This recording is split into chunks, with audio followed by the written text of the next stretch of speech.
পবিত্র রমজান মাস উপলক্ষে র্যাব-2 এবং ভোক্তা অধিকারের যৌথ অভিযানের অংশ হিসেবে আজকে আমরা ঢাকা মহানগরীর মোহাম্মদপুর কৃষি মার্কেটে তদারকি কার্যক্রম পরিচালনা করেছি। আমরা এখানে তদারকি করে বেশ কিছু খুচরা দোকান, পাইকারি দোকান, মুদি দোকান এবং ফলের দোকান সহ মাছ মাংসের দোকান আমরা তদারকি করেছি।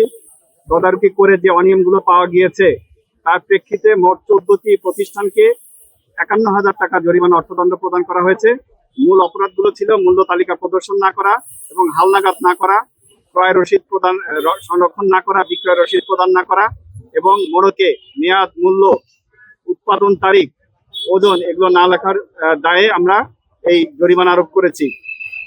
এবং আমরা আজকে আমাদের সাথে ব্যবসায়িক প্রতিনিধি উপস্থিত ছিলেন, তার মাধ্যমে বাকি সকল ব্যবসায়ীকে আমরা সচেতন করেছি এবং সতর্ক করেছি তারা যাতে যথাযথভাবে ভোক্তা আইন মেনে এবং সংশ্লিষ্ট সকল আইন মেনে ব্যবসা পরিচালনা করেন। আমরা লক্ষ্য করেছি অনেক দোকানে তাদের ট্রেড লাইসেন্স নেই, তাদেরকে আমরা বলেছি যাতে অনতিবিলম্বে লাইসেন্স নিয়ে ব্যবসা পরিচালনা করেন।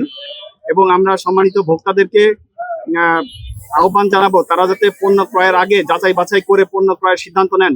একই সাথে বিক্রেতা বা ব্যবসায়ীবৃন্দের প্রতি আমাদের আহ্বান থাকবে তারা যাতে যথাযথভাবে সকল আইন কানুন মেলে ব্যবসা পরিচালনা করেন, মূল্য তালিকা প্রদর্শন করেন, ক্রয় রসিদ সংরক্ষণ করেন, ওজনে কারচুপি না করেন এবং যত আইন আছে সবগুলো মেনে যাতে তারা ব্যবসা পরিচালনা করেন আমরা তার আহ্বান জানিয়েছি। জনস্বার্থে আমাদের এই তদারকি কার্যক্রম অব্যাহত থাকবে। ধন্যবাদ।